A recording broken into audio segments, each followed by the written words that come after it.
Hace unos días el gobierno giró un proyecto que reduce la edad de punibilidad y queremos hablar del tema y para eso estamos en comunicación telefónica con alguien que sabe, que es Claudia Cesaroni, que es abogada por la Universidad de Buenos Aires y también magíster en criminología por la Universidad Nacional de Lomas de Zamora.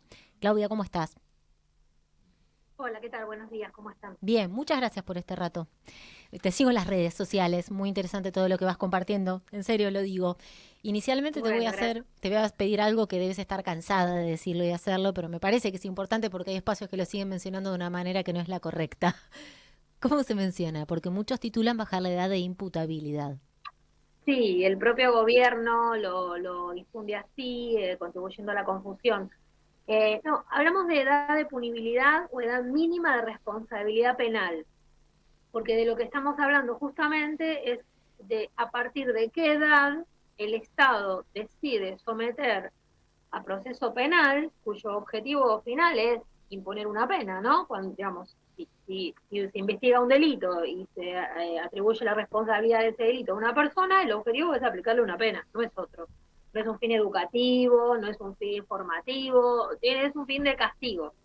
Digo esto porque hay mucha trampa a veces cuando se pretende presentar un sistema penal para adolescentes como si fuera una especie de escuela de oficios, y es otra cosa, no es aplicar una pena. Entonces, por eso hablamos de edad de punibilidad o edad mínima de responsabilidad penal, que este gobierno pretende bajarla a los 13 años, ¿no? ¿Qué pasa con los pibes, las pibas y los gobiernos que muy seguido amenazan o anuncian esto, en vez de otras políticas, ¿no? Para ver qué pasa con esos pibes, por qué terminan donde terminan y cómo solucionamos el problema. Pero esto me parece que en líneas generales siempre está presente. Sí, aquí hay un problema que es que nosotros tenemos una ley vigente, que es una ley del año 80, que es una ley firmada por Videla. Eso es un problema. Nosotros le aplicamos a nuestros pibes, a nuestros adolescentes que cometen delitos o que están acusados de cometer un delito, una ley que está firmada por una persona condenada por genocida, ¿no? Como digo, en Alemania se aplicaron una ley firmada por Hitler, sancionada durante la época hitleriana. Eso es un problema. Entonces, hay una situación objetiva, hay que modificar, hay que derogar esa norma y sancionar un nuevo régimen para adolescentes. El problema es que cada vez que se plantea esto, se plantea desde una posición punitivista, desde la idea de que bajar la edad de punibilidad mejoraría en algo una supuesta situación de desmadre de miles de adolescentes que supuestamente estarían cometiendo delitos gravísimos, y eso es falso. Y además no existe ningún dato.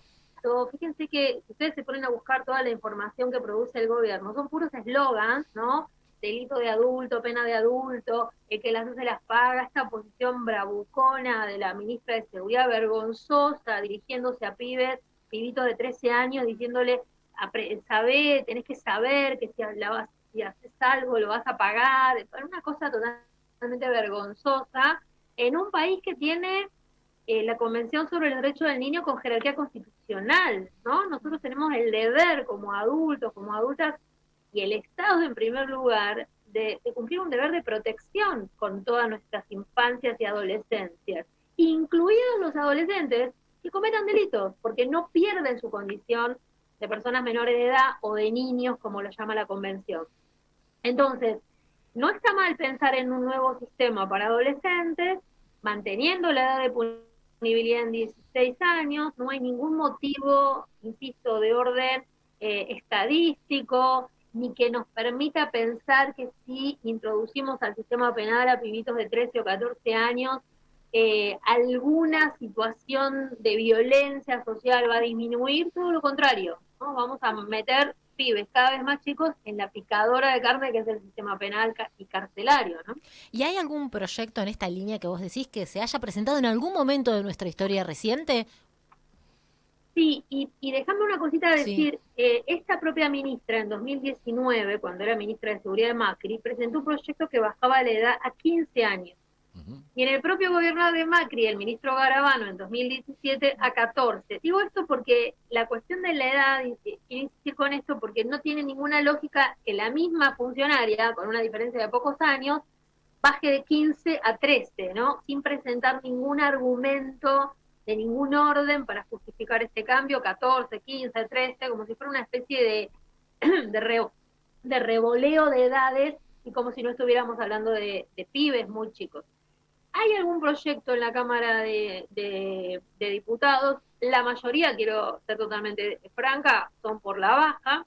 Hay un proyecto de un diputado, de una diputada de la Unión por la Patria, sinceramente no recuerdo el apellido, tampoco la quiero quemar, porque es el único que se plantea mantener, perdón, la edad de punibilidad en 16 años. Eh, es un proyecto para... Hay otros proyectos que en su momento se elaboraron, por ejemplo, y incluso en el mismo macrismo, todos los consejos, todas las secretarías de niñez de todo el país, o sea, el Consejo Federal de Niñez, el Consejo Federal, como ustedes saben, es la reunión de todas las áreas o sea, determinadas áreas de gobierno, en este caso, las áreas de infancia. Todas se habían puesto de acuerdo en el año 2017, no estoy hablando de hace 50 años, estoy hablando del macrismo, 2017. Se habían puesto de acuerdo en un proyecto también establecido en 16 años, o sea, mantener la edad en 16 años. Este proyecto que presenta el gobierno no tiene solo como problema la edad, yo quiero también ser clara en esto, no es el único problema. Tiene varios problemas. Para mí, centralmente 4. La edad es uno. El segundo problema que tiene es que establece penas altísimas, de hasta 20 años. El que yo les mencionaba de Patricia Bullrich de 2019, que bajaba la edad a 15, establecía un máximo de pena de 15 años, ahora de 20. O sea, tiran cifras al voleo, la misma funcionaria, su mismo equipo, ¿no? Con una diferencia de corta de años, ¿no? De 15 años de edad bajaba en 2019 y un máximo de pena de 15 años de prisión, y ahora 13 años la pretende bajar con 20 años de pena máxima para pibitos de 13 años, ¿no? Digamos, entonces, la edad. Segundo problema, el monto de las penas, hasta 20 años. Tercer problema, crea un sistema que es el retorno del patronato para los no punibles. O sea, para los que quedan por debajo de los 13 años, decime si hay algo que no se entiende, porque Sí. por ahí información. Para los que quedan por debajo de los 13 años, o sea, no serían punibles, porque no los alcanza la edad de punibilidad, establece una especie de retorno al patronato, no lo llama así, pero establece un régimen por el cual los llama inimputables, o no punibles, y determina que el juez penal puede internarlos hasta tanto dejen de ser peligrosos. Wow. O sea, es lo mismo que permitía el patronato vigente hasta el año 2005 en nuestro país. Eso es gravísimo porque es una especie de administración de la infancia pobre, ¿no? O la infancia abandonada, o porque los, digamos, o con alguna situación que esté próximo a cometer un delito. Estamos hablando de pibitos sin límite, o sea, no establece un límite hacia abajo. Claro. Puede ser un pibito de 6 años, de 8, ¿no? Si el juez considera que está en situación de peligro o que es peligroso, lo puede internar sin límite temporario. Ay, es terrible, porque además sabemos lo que hacen los jueces. Podemos hablar de, yéndonos a otro plano, de todas las niñas o niños que son abusados y que la justicia los revincula con el abusador. Y digo abusador porque en líneas generales son hombres. Sí, o los revincula en esos casos, o los entrega en adopción rápidamente, ¿no? Selecciona, hay una ¿no? Los pibitos probablemente más chicos, ¿no? Son que en lugar de acompañar a sus familias o de buscar una familia extensa, ¿no? En muchos casos son rápidamente entregados para que sean adoptados.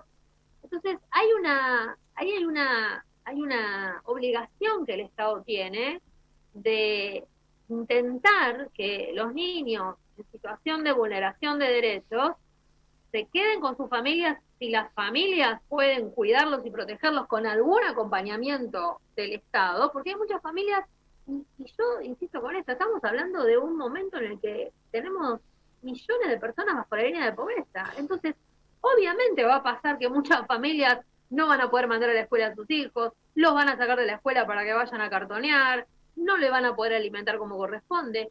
Eso puede ser entendido como estar en riesgo y entonces te sacan a tu hijo porque sos pobre. Sí. Ahí hay una perversión estatal en no abordar esas situaciones desde el punto de vista social, sino resolverlas mediante el sistema penal. Sí. Y el último punto, y con esto cierro estos 4 puntos, es que no crea un sistema especializado para adolescentes, sino que los adolescentes condenados, cuando adquieran la mayoría de edad, los 18 años, sobre todo pensando en penas tan largas, si vos tenés un pibito de 13 y le metés una pena de 15 años, No, ya está. bueno, va a cumplir los 18 y va a tener que seguir cumpliendo esa pena. Claro. Entonces, en lugar de crear un sistema especializado para adolescentes, los manda directamente al sistema de adultos. Horrible. ¿Sabes en qué pensaba? En las madres que viste que en el último tiempo habían sido cuestionadas desde algún sector del mal, las mamás que llevan a las pibas, los pibes, los hijos, las hijas a las marchas, sin entender Por absolutamente supuesto, nada, pero creo que... exactamente.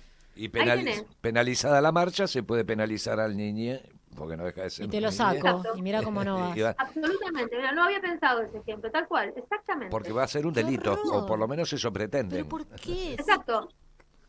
Ahora, Perdóname, no el papá que lo lleve por ahí a la cancha, ¿no? Digamos, a una platea, que por ahí uno dice, yo muchas veces uso ese ejemplo, digo, a nadie se le ocurriría penalizar a un papá que lleva a su hijo a la cancha, si bien muchas veces hay situaciones peligrosas, porque la policía reprime o porque tiran un gas lacrimógeno, a nadie se le ocurriría, ahora, llevas a un pibito porque no tenés dónde dejarlo o porque querés que te acompañe a una marcha para reclamar por tus derechos, y eso puede ser entendido como un argumento para sacártelo, ¿no? Sí, o porque Sí, no tenés con totalmente. quién dejar el pibe en líneas Por eso, generales, no tenés con quién claro. dejarlo o pensás que O está porque bueno está que te bien, acompañen. claro, porque claro. forma parte, Exacto. lógico, sí. Qué ahora, feo, siempre abordamos con las infancias de un lugar horrible como humanidad. Y eso que decimos los niños primero, las embarazadas, los viejos, todo mentira. claro, y después se oponen a la ley de interrupción voluntaria del embarazo porque están defendiendo la vida. Pero más allá de eso, Claudia, te quería preguntar, ¿cuánto ves?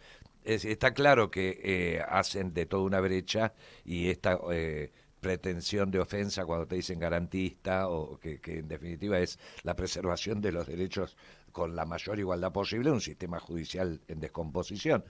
Pero ¿cuánto hay de jueguito para la tribuna de esto de los sectores fundamentalistas?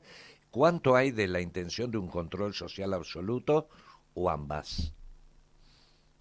Mira, yo creo que en esta oportunidad, a ver, es cierto que este tipo de propuestas siempre se plantean porque los gobiernos entienden, sobre todo los gobiernos más de derecha, que es un tema que atrae, que tiene apoyo en una parte importante de la sociedad y que les permite que estemos discutiendo de estos temas y no que no llegamos a fin de mes. Sin embargo, yo no estoy muy de acuerdo con no restarle importancia, decir, bueno, no, porque creo que están en un momento en el que justamente nos están mostrando que están logrando que se voten este tipo de propuestas.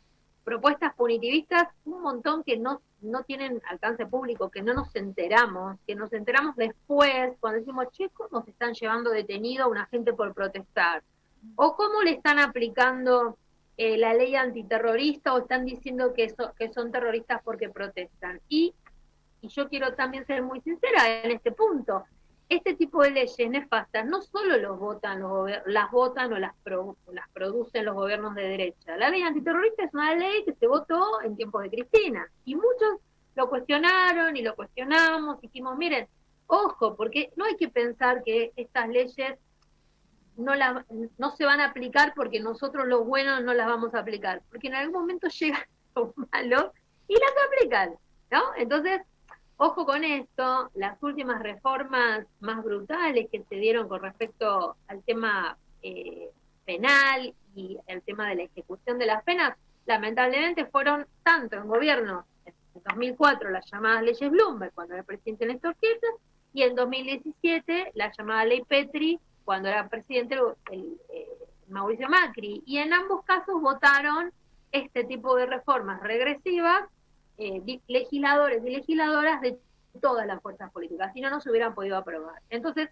en este contexto, en un contexto en que el Poder Legislativo le acaba de aprobar la ley bases y no rechaza el DNU que le permite al gobierno dinamitar al Estado social, a mí me preocupa mucho que el Poder Legislativo también le haga la comparsa con esta propuesta de reforma, ¿no?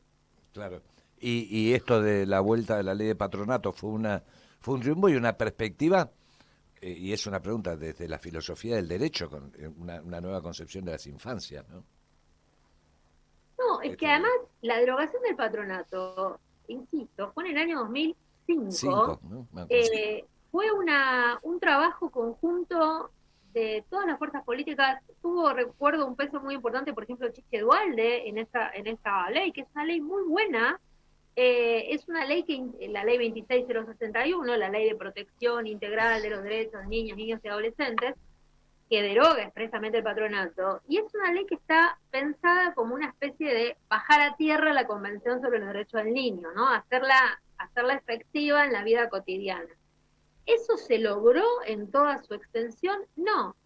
¿Pero por qué no se logró? ¿Porque la ley es mala? No, la ley es buena. El problema es que esa ley requiere recursos públicos, recursos económicos, políticas públicas, dinero. Miren, acá es muy sencillo, ya sabemos eso. Las políticas públicas requieren dinero, entonces vos podés elegir una política pública que signifique acompañar a los adolescentes que están vinculados, que se empiezan a vincular de alguna forma con el delito, sacarlos de ahí, porque nosotros nos decimos que no hay que intervenir con los pibitos, con los pibes que empiezan antes de tener la edad de punibilidad, a los 12, 13, 14 años, se empiezan a involucrar con algunas formas de delito. No somos idiotas, eso sucede.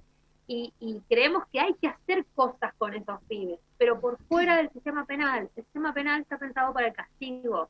Y esos pibes en general son pibes que si vos les ofreces alguna posibilidad de estudiar, de formarse, de capacitarse, de acompañarlos con su salud, si tienen algún tipo de adicciones, de encontrar espacios comunitarios de acompañamiento, no van a elegir estar a las 3 de la mañana por ahí de guardia para ver si pueden conseguir un celular. O sea, obviamente que si pudieran elegir estarían calentitos en su cama, pero, mirando la tele, después claro.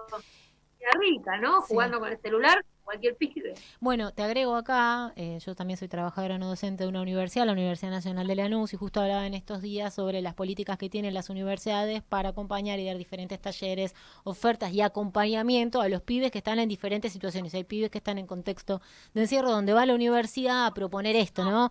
Otra vida posible, pero para eso se necesita financiamiento, dinero, otros espacios más que están también asfixiados en líneas generales. Vamos a terminar todo en cana con este gobierno. Estamos en libertad condicional. No, y además, yo desde el punto de vista puramente material y pragmático, mantener lugares de encierro es muy caro. Claro. Es un negocio también, ¿no? Digamos, es muy caro. Entonces vos tenés que elegir, vos qué querés, vos, y sobre todo si estás en un territorio, ¿no? Yo te preguntaría y quisiera saber, no sé, los intendentes, los gobernadores, pero sobre todo los intendentes, porque ellos y las intendentas son los que están en el territorio, en vinculación directa con la comunidad. Y es verdad, están con una comunidad que por ahí, vecinas que le dicen, estoy podrida de los pibes de la esquina, que me roban o que me dan miedo cuando me levanto a la mañana, y esa es una realidad, y a lo vez tienen esos pibes que muchas veces no los van a buscar para meterlos de nuevo en la escuela, que no les ofrecen alternativas, ¿no?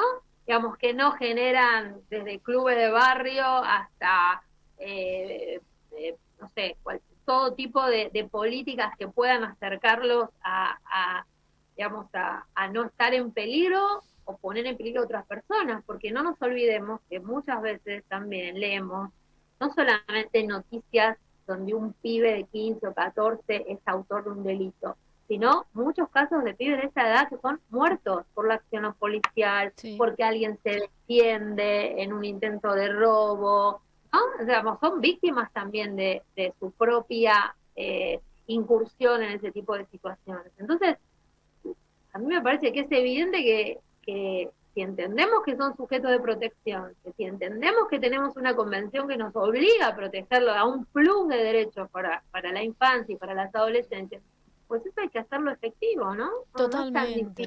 Sí, volvamos y recordémonos siendo pibes, loco, qué adultos de mierda que somos, la verdad. Esos. Sí, o los Nosotros pibes no. más cercanos que tengamos, ¿no? A veces digo, bueno, piensen en el pibe de 13 años más Claro. cercano que tengan, ¿no? Es En tu un pibe, niño. en lo que fuiste vos también. En Sí. fin, se nos fue el tiempo, Claudia. La verdad que siempre es Bueno, un gustazo poder escucharte y leerte también es muy interesante. Viene siempre bien. Y bueno, gracias bueno. por el rato en la gráfica, obviamente. Gracias a ustedes. Les mando un Abrazo. abrazo y gracias por el espacio para hablar de estos temas. Que No, a tengan vos. buen día. Gracias, igualmente. Hablábamos recién sobre lo que está pasando y sobre esta presentación que hizo el gobierno nacional, además una presentación súper reciente con alguien que sabe del tema. Claudia Cesaroni es abogada por la Universidad de Buenos Aires y también es magíster en criminología por la Universidad Nacional de Lomas de Zamora.